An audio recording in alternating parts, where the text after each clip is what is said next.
नमस्कार। जय बद्री विशाल की, मां नंदा और महादेव की धरती उत्तराखंड की जय। उस धरती के सरोकारों के लिए दिन रात लड़ रहे लोगों की विजय हो। इस कार्यक्रम में मैं विशेषकर लीडरशिप के ऊपर बात करूंगा, क्योंकि उत्तराखंड में जो एक आत्मविश्वास की कमी है उत्तराखंड के लोगों में, और आज़ादी से लेकर आज तक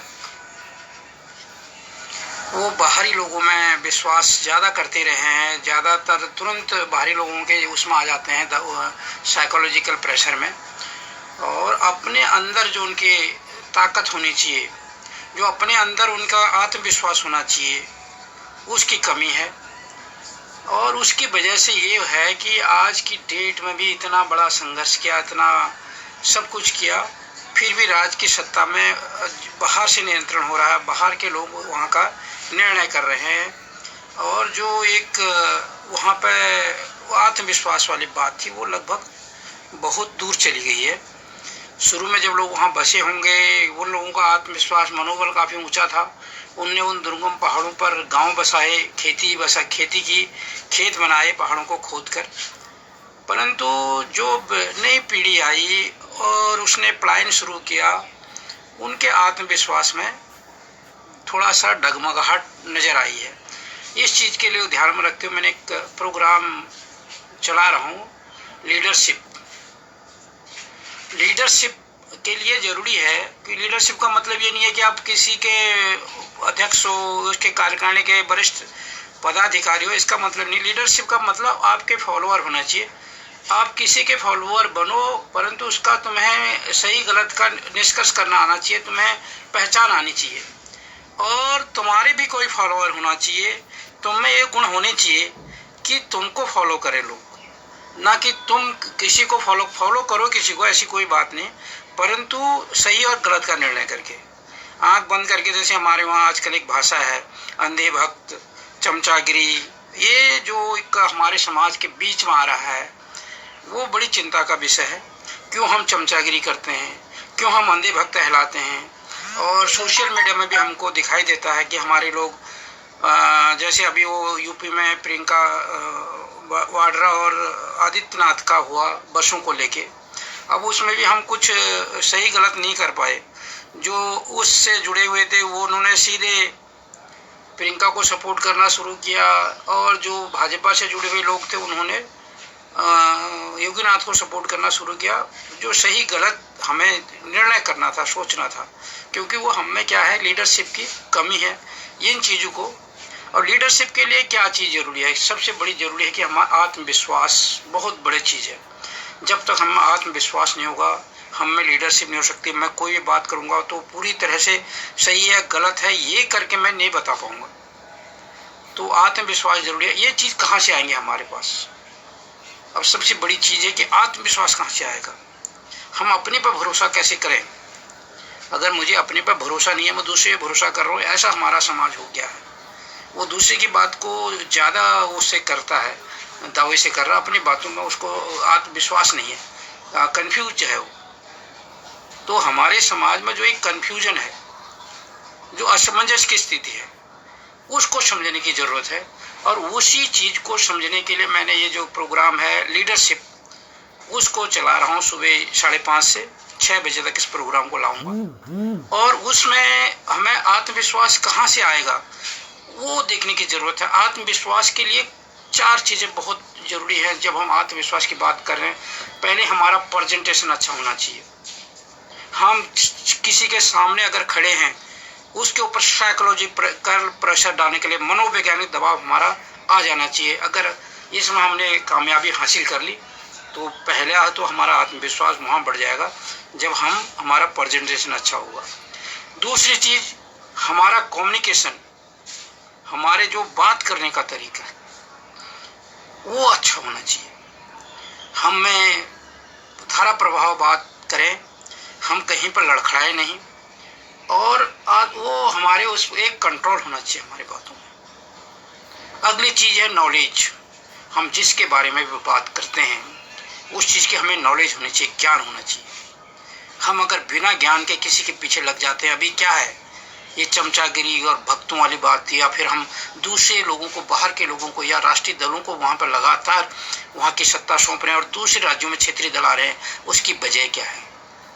उसकी वजह भी यही है कि हमें नॉलेज का वो है, हमें पता नहीं है इनकी नीतियाँ क्या है, हम उनके पॉलिसीज के बारे में नहीं जानते, उनके काम करने के तरीकों के बारे में नहीं जानते, परंतु हम उनके दबाव में हैं, हमें ज्ञान नहीं है, हम उन्हें वोट दे रहे हैं या हम बाहरी लोगों के ऊपर ज़्यादा प्रभावित हैं। अगर बाहर का फेरी वाला भी आएगा, हम उसके बातों में आ जाएंगे, अपने यहाँ का कोई दुकानदार होगा उससे सामान नहीं खरीदेंगे। तो ये चीज़ क्या है कि जब नॉलेज का अभाव होता है तो हम ऐसी गलतियाँ करते हैं। और अगली चीज़ क्या होता है, रिलेशनशिप या नेटवर्किंग। जब हम समाज में हमारा नेटवर्क हमने कैसा डेवलप किया है, हमारे चारों तरफ हमने जो अपने संबंध और लोगों के साथ जो हमने अपना एक नेटवर्क बना रखा है, चाहे वो सोशल नेटवर्क हो, चाहे वो फिजिकल नेटवर्क हो जिसमें हम रहते हैं आसपास, वो हम किन लोगों के साथ रहते हैं, किन लोगों के साथ हमारा उठना बैठना है, किस लोगों के साथ हमारा कम्युनिकेशन है, चाहे हम फेसबुक से जुड़े हैं, चाहे हम व्हाट्सएप से जुड़े हैं, चाहे दूसरे सोशल मीडियम से जुड़े हैं, चाहे हम फ़ोन से बात करते हैं, चाहे हम सामने जाके बात करते हैं। तो ये 4 जो चीज़ें हैं बहुत बड़े स्तंभ हैं जो हमारे आत्मविश्वास को बढ़ाते हैं, लीडरशिप को बढ़ाते हैं। और ये लीडरशिप का मतलब ये नहीं है, ये मैं और एक चीज़ क्लियर करना चाह रहा हूँ कि आप किसी पार्टी के बहुत बड़े नेता हैं तो लीडरशिप है, वो लीडरशिप नहीं है। आप एक छोटे कार्यकर्ता हैं तो वो भी लीडरशिप है। आप वहीं से ऊपर उठोगे, वहाँ से आपका कंट्रोल होगा। आप खुद एक कार्यकर्ता एक छोटे व्यक्ति को, वोटर को कैसे कन्विंस करेगा जब तक उसके पास प्रेजेंटेशन, कम्युनिकेशन, नॉलेज और वो रिलेशन जो उसने डेवलप करना है, नेटवर्क उसका अच्छा नहीं होगा कि कोई कहेगा वो उनके साथ रहता है, उन लोगों के साथ उठता बैठता है। तो ये सारी चीज़ें इम्पैक्ट डालती हैं।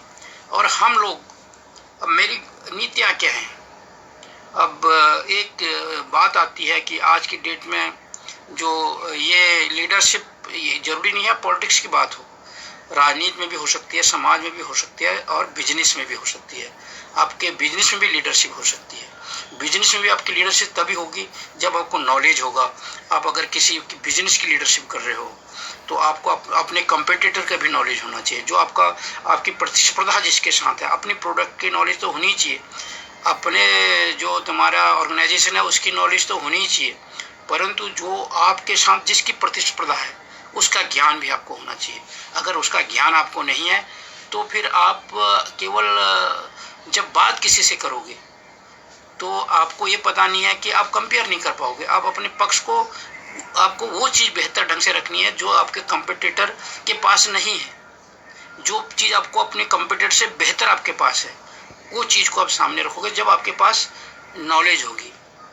ये तभी संभव है। दूसरी चीज़, प्रेजेंटेशन तो बहुत महत्वपूर्ण चीज़ है, क्योंकि आपका जो पहला वो होता है, इंट्रोडक्शन होता है, पहला जो परिचय होता है वो प्रेजेंटेशन से होता है। जब हम किसी के सामने आते हैं और या फिर किसी के सामने फ़ोन पे बात करते हैं, या फिर हम वो सोशल नेटवर्क में अपनी कोई बातें रखते हैं, तो हमारे ये जो बातें रखने का तरीका है, या फिर जो हमारा एक फिजिकल स्टेटस है, जो हमारा फ़ोन पर बात करने का तरीका है, वो भी एक बड़ा इम्प्रेशन डालता है।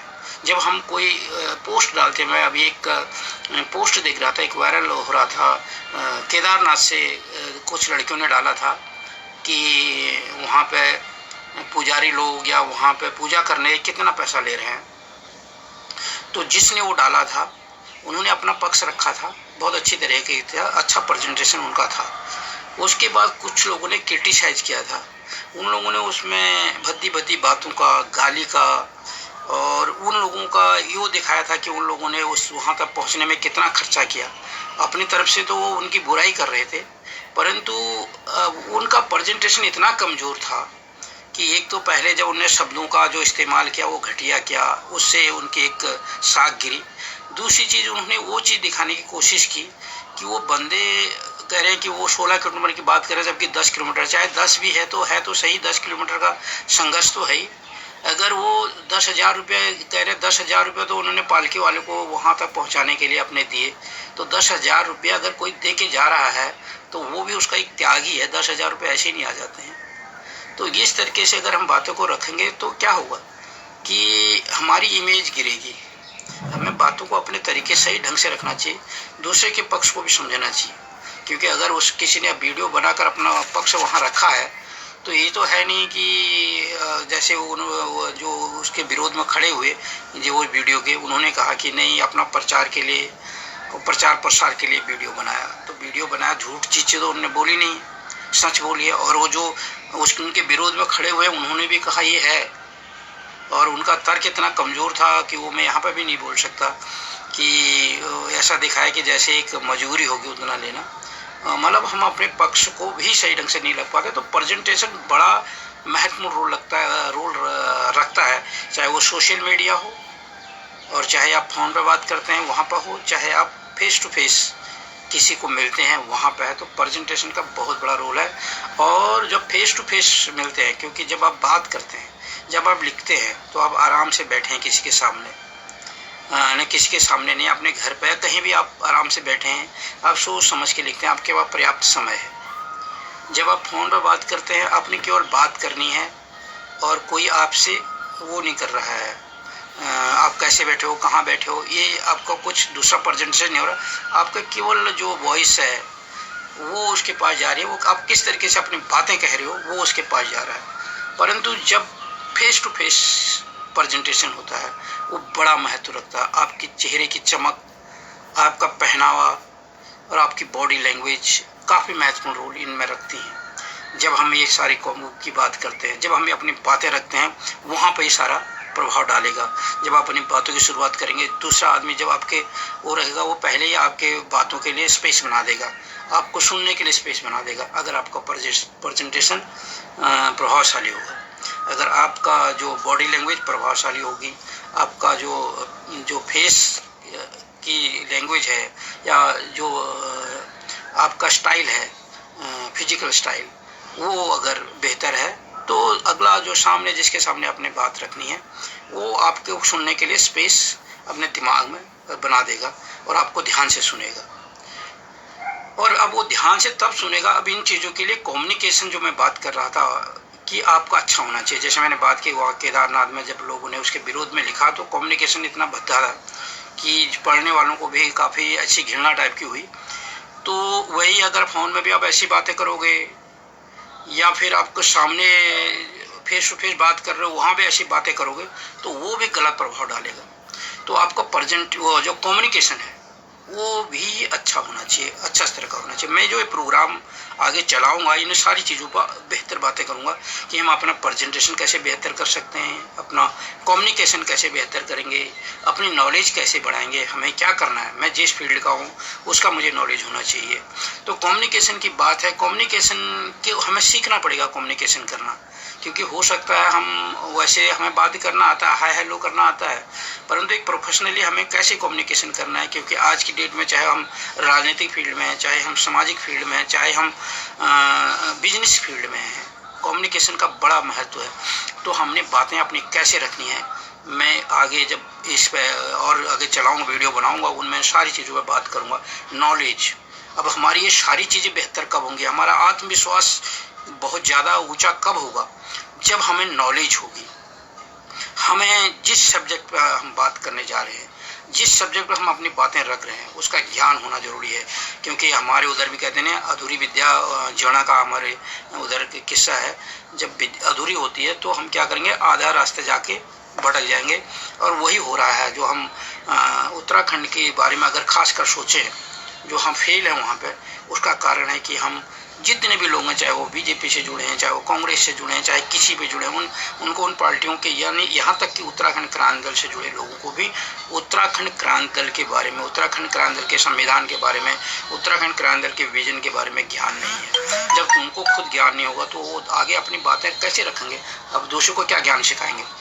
तो उनका क्या होगा कि नॉलेज होना ज़रूरी है। नॉलेज के अभाव में क्या होता है कि जितने भी लोग उस ऑर्गेनाइजेशन से जुड़े होते हैं, जितने भी लोग उस संगठन से जुड़े होते हैं, जितने भी लोग उस बिजनेस से जुड़े होते हैं या उस समाज से जुड़े होते हैं, वो अलग अलग तरह की बातें करते हैं। अगर नॉलेज होगी तो एक जैसी बात सारे करेंगे और एक चीज़ जाएगी, एक आवाज़ आएगी।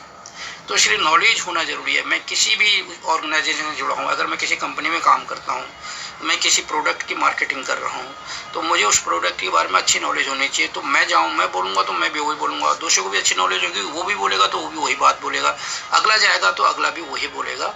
तो एक कहीं भी डाउट वाली बात क्रिएट नहीं होगी। अगर हमारा प्रोडक्ट भी अच्छा होगा, हम लोग भी अच्छे होंगे, परंतु हमें नॉलेज नहीं होगी उसकी, तो मैं अपनी तरफ से कुछ बोल दूंगा, दूसरा कुछ बोलेगा, तीसरा, और जो एक अच्छा प्रोस्पेक्ट होगा, एक अच्छा वो होगी, संभावना होगी कि हम वहाँ डील पक्की हो सकती है, वो हमारी फेल हो जाएगी। उस आदमी को संदेह हो जाएगा, शक हो जाएगा, क्योंकि हम खुद कंफ्यूज क्रिएट कर देंगे नॉलेज के अभाव में। तो नॉलेज का वहाँ पर ये बहुत बड़ा रोल है। और दूसरी चीज़ है कि हम संबंध कैसे लोगों से स्थापित करते हैं, हम नेटवर्किंग कैसे कर रहे हैं, हम अपने आसपास जो जिन लोगों के साथ हमारा रेगुलर बातें होती हैं, जिन लोगों को हम अपने साथ जोड़ते हैं, क्योंकि आज की डेट में ये बहुत बड़ा महत्वपूर्ण है। क्योंकि आपके पास अगर प्रेजेंटेशन आपका अच्छा है, कम्युनिकेशन बहुत अच्छा है, उसके बाद नॉलेज भी आपके पास है, अगर आपके पास आपने नेटवर्क तैयार नहीं किया है, आपने अपने एक जिन लोगों से आपका संपर्क है उनसे आपका रेगुलर संपर्क नहीं है, संबंध बना के नहीं रखे हैं, तो भी आपके लिए जो चुनौतियां बढ़ जाती हैं, क्योंकि आप अकेले पड़ जाते हैं। मार्केट हमेशा आपको नई मार्केट ढूंढनी पड़ती है, हमेशा आपको नए फॉलोअर बनाने पड़ते हैं। मैंने कहा लीडरशिप का मतलब वो ये होता है कि आपके फॉलोअर बने और रेगुलर बने रहें, आपको फॉलो करें। जैसे आप कहीं कंपनी में काम करते हो, कहीं बिजनेस कर रहे हो, तो आपका रिलेशनशिप ऐसा होना चाहिए कि उस बिजनेस जो आप कर रहे हो, आपके ग्राहक आपके पास अपने आप आए, आपसे जुड़े रहे। परंतु वो तब होगा जब आप उस तरीके का एक रिलेशनशिप मेंटेन करके रखोगे। आपका मतलब उसमें कहीं डाउटफुल नहीं होना चाहिए, क्वालिटी रिलेशनशिप होना चाहिए, क्योंकि आप कभी धोखा किसी को नहीं दोगे। अगर क्योंकि ऐसा अगर करोगे, जो प्रॉमिस करोगे उसको नहीं निभाओगे, तो संबंध बिगड़ेंगे। तो रिलेशनशिप का बड़ा महत्वपूर्ण है, क्योंकि क्या होता है किसी भी चीज़ में, जो क्या होता है कि जो वर्बल कम्युनिकेशन है, जो एडवर्टाइजमेंट है, माउथ एडवर्टाइजमेंट जिसे हम कह सकते हैं, वो बहुत ज़बरदस्त चीज़ है। उसके लिए बहुत ज़्यादा मेहनत की ज़रूरत नहीं है। अगर मैं किसी के बारे में अपने दोस्त से कहूँ कि वो बहुत अच्छा है, तो मेरे दोस्त को तुरंत विश्वास आ जाएगा। मुझे ज़्यादा एक्सप्लेन करने की ज़रूरत नहीं है। मेरा फेस बहुत उसके लिए इम्पोर्टेंट है, वो मेरे को अच्छी तरह जानता है। अगर मैंने कह दिया कि ये चीज़ अच्छी है और उसके बारे में बहुत मैंने अच्छा पक्ष रखा, तो दूसरे को तुरंत विश्वास आ जाएगा। तो सबसे बढ़िया, और वो तभी होगा जब हमने रिलेशनशिप अच्छे रखे होंगे। तो इसलिए माउथ एडवर्टाइजमेंट बहुत इंपॉर्टेंट है। तुम कोई भी काम करते हो, किसी भी, चाहे वो राजनीतिक फील्ड में है, चाहे वो सामाजिक फील्ड में है, चाहे वो बिजनेस का फील्ड है, अगर आप रिलेशनशिप अच्छा रखोगे, आपका माउथ एडवर्टाइजमेंट बढ़ेगा और आप ज़्यादा प्रोग्रेस करोगे। तो मैं आज ज़्यादा नहीं, मैं जो लीडरशिप का प्रोग्राम चला रहा हूँ, इसको मैं रोज़ लेके आऊँगा सुबह 5:30 से 6 बजे तक। और ये कोशिश है जो कि उत्तराखंड में जिस तरीके से लोगों का आत्मविश्वास डिगा हुआ है, वो अपने काम को छोड़ के नौकरियों पर भाग रहे हैं, वहाँ की क्षेत्रीय भावना न पन पाके वो बाहरी लोगों को वो करते हैं। और जो उत्तराखंड में एक राजनीतिक द्वेष वो या घृणा या दूसरी चीज़ फैलाई जाती है, कभी हिंदू, मुस्लिम, तराई, पहाड़, और फिर ठाकुर, पंडित, कुमाऊनी, गढ़वाली, फिर रावत, दूसरी जाति, इस तरीके का जो परिदृश्य बन रहा है, वो हमारी इस नॉलेज की कमी से बन रहा है, हमारी इन समझों की कमी का वो गलत फायदा उठा रहे हैं। इन चीज़ों का वहाँ पे थोड़ा सा विकास हो, इन चीज़ों में थोड़ा अवेयरनेस आए, थोड़ा चेतना आए, उसके लिए ये सारी चीज़ें ज़रूरी हैं। जब तक हमारा आत्मबल ऊंचा नहीं होगा, जब तक हमारा आत्मविश्वास ऊंचा नहीं होगा, तब तक ये लोग बाहर से आके हमारे साथ इस तरीके का छल करते रहेंगे। इसी के साथ जय हिंद।